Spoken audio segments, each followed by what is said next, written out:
প্রিয় শিক্ষার্থীরা, আজ এই ভিডিওতে আমরা আলোচনা করতে যাচ্ছি এইচএসসি বা এসএসসির একটি গুরুত্বপূর্ণ অধ্যায় মানে আর্থিক বিবরণী এর একটি খুবই গুরুত্বপূর্ণ একটি টপিক। সেটি হচ্ছে আমাদের কুঋণ খরচ বা অনাদি পাওনা খরচ নির্ণয়, আর আরেকটি হচ্ছে নিট প্রাপ্য হিসাব বা দেনদার নির্ণয়। এই দুটি টপিক হচ্ছে আমাদের আর্থিক অবস্থা বিবরণীর জন্য আতঙ্ক বলা যায়। এই দুইটি টপিককে আমরা আতঙ্ক বলতে পারি, আর্থিক অবস্থা বিবরণী।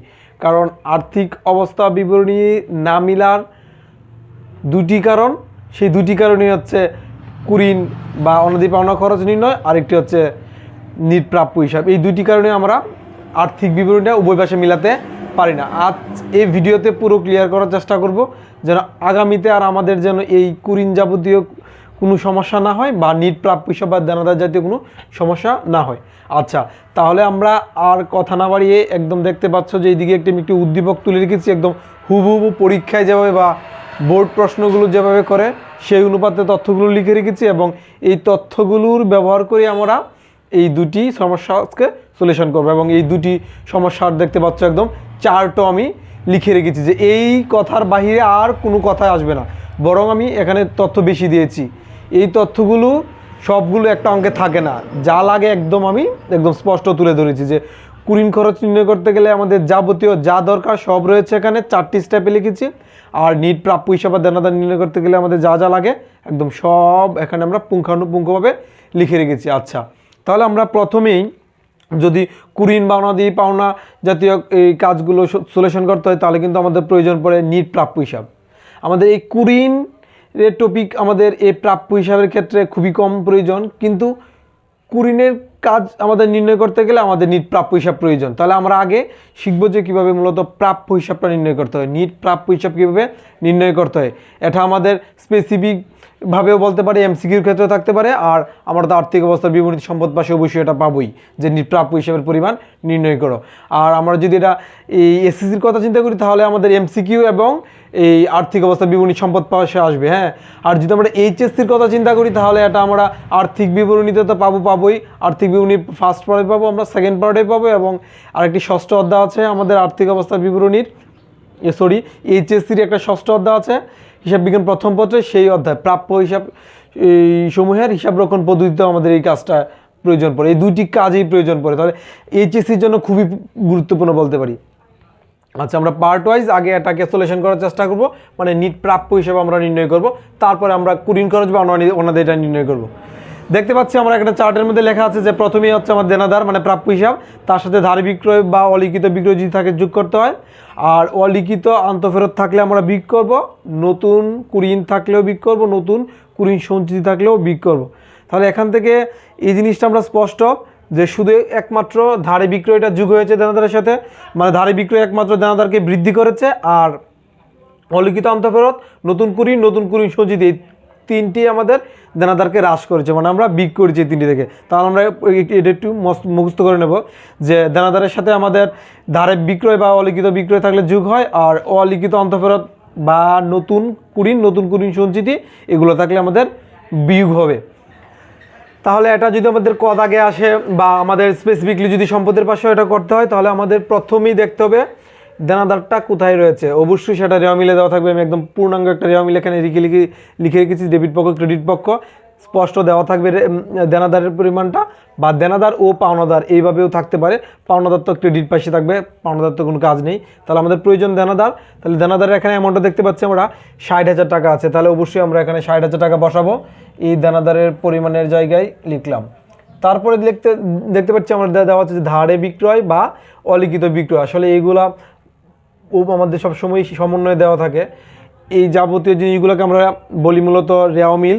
এই রেওয়া মিলে শুধু দেনাদারটাই পাবো, আর ধারে বা অলিখিত বিক্রয়ের তথ্যগুলো অবশ্যই আমরা সমন্বয় পাবো, বা অন্যান্য তথ্যগুলি লেখা থাকতে পারে এখানে একই জিনিস। তাহলে অন্যান্য তথ্যগুলিতে আমরা এগুলো পাবো, মানে নতুন জাতীয় যেগুলো সেগুলিকে মূলত আমরা সমন্বয় কাছ থেকে খুঁজে বের করব। নতুনগুলো অবশ্যই নতুন আর অলিখিত একই বিষয়, সেগুলো আমাদের সমন্বয়ে থাকবে। আর পুরাতনগুলো যদি আমাদের প্রয়োজন পড়ে তাহলে আমরা এইখান থেকে নিব। পুরাতনগুলো রেওয়া মিলের সকল তথ্যকে বলা হয় পুরাতন তথ্য, আর সমন্বয়গুলোকে বলা হয় নতুন তথ্য। তাহলে লিখলাম দেনাদার 60,000 টাকা, এখন আমার প্রয়োজন ধারে বিক্রয় বা অলিখিত বিক্রয়। এখানে প্রথম সমন্বয়ে কিন্তু স্পষ্ট বলা হচ্ছে ধারে বিক্রয়ের পরিমাণ হচ্ছে 10,000 টাকা। তাহলে অবশ্যই এটা আমাদের দেনাদারকে বৃদ্ধি করবে, যার জন্য আমার এটাকে যোগ আকারে রাখতে হবে, যার জন্য এটাকে আমরা যোগ আকারে রাখলাম। আচ্ছা, তাহলে যোগের কাজ শেষ। দেনাদারকে বৃদ্ধি করে একমাত্র ধারে বিক্রয়ী। এখন হচ্ছে আমাদের বিয়োগের কাজগুলা, যেইগুলো দেনাদারকে হ্রাস করে। প্রথমে তারপরে দেখতে পাচ্ছি দেওয়া আছে যে অলিখিত আন্তঃফেরত। অলিখিত আন্তঃফেরত, অলিখিত আর নতুন একই বলেছিলাম আমি, আর নতুন তথ্য সব আমাদের এই জায়গায় থাকে। তাহলে এখানে দেখি কোথায় আছে অলিখিত আন্তঃফেরত, বলা আছে যে 5,000 টাকা। তাহলে আমরা এই 5,000 টাকাকে এইখান থেকে বিয়োগ করে দেখাবো, কারণ অলিখিত আন্তঃফেরত অবশ্যই আমাদের দেনাদারকে হ্রাস করে আমরা বিয়োগ করলাম। এখন কাজ হচ্ছে আমাদের নতুন কুরিনের কাজটা। নতুন কুরিন, নতুন কথাটাই যদি আমাদের উচ্চারিত হয় তাহলে অবশ্যই আমরা এইখানে খুঁজবো, সমন্বয়ে খুঁজবো। তাহলে নতুন কুরিন, এখানে স্পষ্ট বলা আছে যে দেনাদারের 4,000 টাকা আদায়যোগ্য নয়। দেনাদার কাছ থেকে যে টাকাটা আমরা পাবো না সেটাই মূলত কুরিন। আর আমরা এটা যেহেতু এখন আবার নতুন করে জানতে পারলাম যে এখানে কিন্তু অলরেডি একটা কুরিন ছিল এই রেওয়া মিলে, সেটা হচ্ছে পুরাতন। তাহলে আমাদের প্রয়োজন নতুন কুরিন। তাহলে নতুন আমরা এই জায়গায় না খুঁজে অবশ্যই সমন্বয়ে খুঁজবো। তাহলে সমন্বয় কী বলেছে, দেনাদারে 4,000 টাকা আদায়যোগ্য নয়, সেটা আমরা আবার নতুন করে জানতে পারলাম, যার জন্য এটাকে বলবো নতুন কুরিন। তাহলে নতুন কুরিন হচ্ছে 4,000 টাকা। আমরা 4,000 টাকা এখান থেকে মাইনাস করে দেখাবো, মানে বিগ করে দেখাবো। আচ্ছা, তারপরে শুধু খালি একটি আইটেমে বাকি রয়েছে, সেটি হচ্ছে নতুন কুরিন সঞ্চিতি। নতুন কুরিন সঞ্চিতি। আচ্ছা, নতুন কুরিন সঞ্চিতি নির্ণয় করতে গেলে আমাদের আর একটু ব্যাক পোহাতে হবে।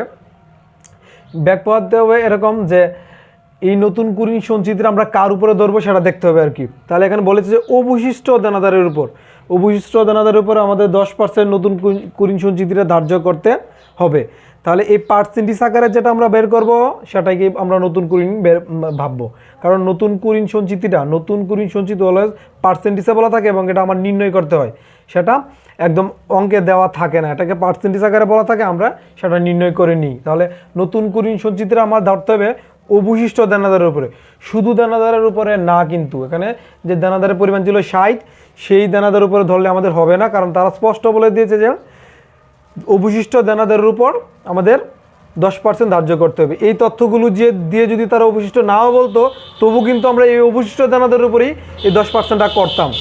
তাহলে অবশিষ্ট দেনাদার বলতে বোঝাচ্ছি যে এই কাজগুলো করার পরে যা দাঁড়ালো, এই পর্যন্ত কাজগুলো করার পরে যে মানটা দাঁড়ালো সেই মানের উপর আমাদের 10% করতে হবে। তাহলে যদি আমরা এই দুইটা যোগ করি তাহলে আমরা দেখতে পাচ্ছি এখানে হচ্ছে 70,000, আর এখান থেকে আমাদের 9,000 টাকা আমাদের বিগ করতে হবে। তাহলে 70,000 থেকে যদি আমরা এখন 9,000 টাকা বিগ করি তাহলে অবশ্যই হয়তো আমরা এখানে 61,000 টাকা পাবো, মানে এইটা যোগ করবো এবং এই দুইটা আমরা বাদ দিব, তাহলে আমরা পাবো এই 61,000 টাকা। এই 61,000 টাকার উপরে আমাদের 10% করতে হবে। এখন যা পাবো সেটা হচ্ছে আমাদের নতুন কুরিন।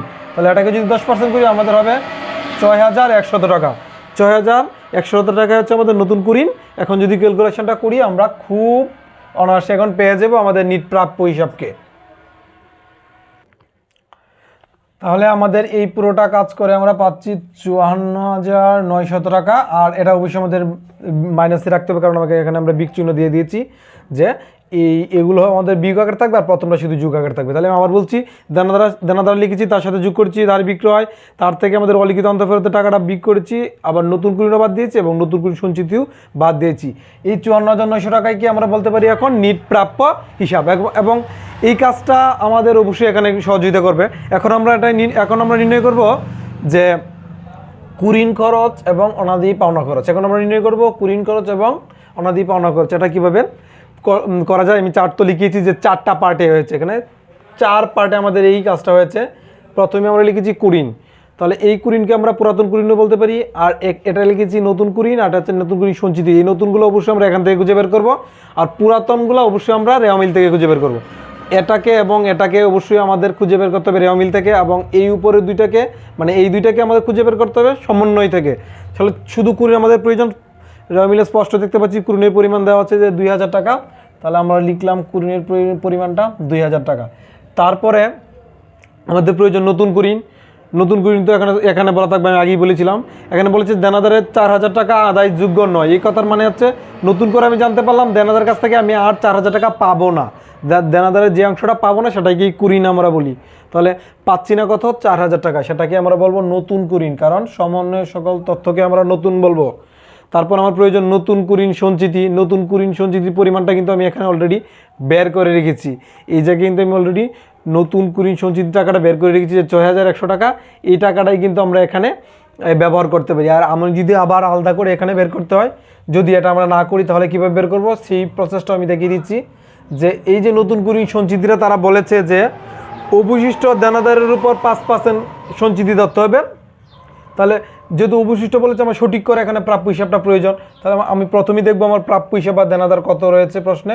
সেখানে দেখতে পাচ্ছি আমাদের রয়েছে 60,000 টাকা, লিখলাম 60,000 টাকা। আর এই চারটা তো অবশ্যই আমাদের মুখস্থ রাখতে হবে, এই চারটা তো অবশ্যই মুখস্থ রাখতে হবে। তাহলে আমার দেখতে হবে তারপরে কোথায় আছে আমার এই ধারে বিক্রয়, কারণ এই চারটা আমি অবশ্যই মুখস্থ করবো। ধারে বিক্রয় দেখতে পাচ্ছি স্পষ্ট বলা আছে যে 10,000 টাকা, তাহলে আমরা যোগ আকারে এখানে লিখলাম 10,000 টাকা। তারপরে আমাদের প্রয়োজন এইগুলা অলিখিত অন্তঃফেরত। তাহলে অলিখিত অন্তঃফেরত তো আমি সমন্বয়ে লিখে রেখেছিলাম যে অলিখিত অন্তঃফেরত হচ্ছে 5,000 টাকা, তাহলে এটা মাইনাস আকারে থাকবে, মানে বিয়োগ আকারে থাকবে। নতুন কুরিনটাও বিয়োগ আকারে থাকবে। নতুন কুরিন আমি বলেছি যে 4,000 টাকা, তাহলে এই 4,000 টাকাও আমি এখান থেকে বিয়োগ আকারে রাখবো। এখন এই টাকাটাকে যদি আমরা এখন 10% করি তাহলে কিন্তু আমাদের কাঙ্ক্ষিত যে নতুন কুরিন সঞ্চিতি সেটা আমরা পেয়ে যাব। তাহলে আমাদের এই কাজটা করার পরে আমাদের টাকা হচ্ছে এখানে 6,100 টাকা। এটা হচ্ছে আমাদের নতুন কুরিন সঞ্চিতির কাজ। এখন শুধু বাকি রইল পুরাতনটা। আর পুরাতনটা আমি বলেছিলাম রেওয়া মিল থেকে খুঁজবো। পুরাতনটা এখন স্পষ্ট বলা আছে যে কুরিন সঞ্চিতি 3,000 টাকা, এটা হচ্ছে পুরাতন। রেওয়া মিলের তথ্যগুলোকে আমরা পুরাতন বলি।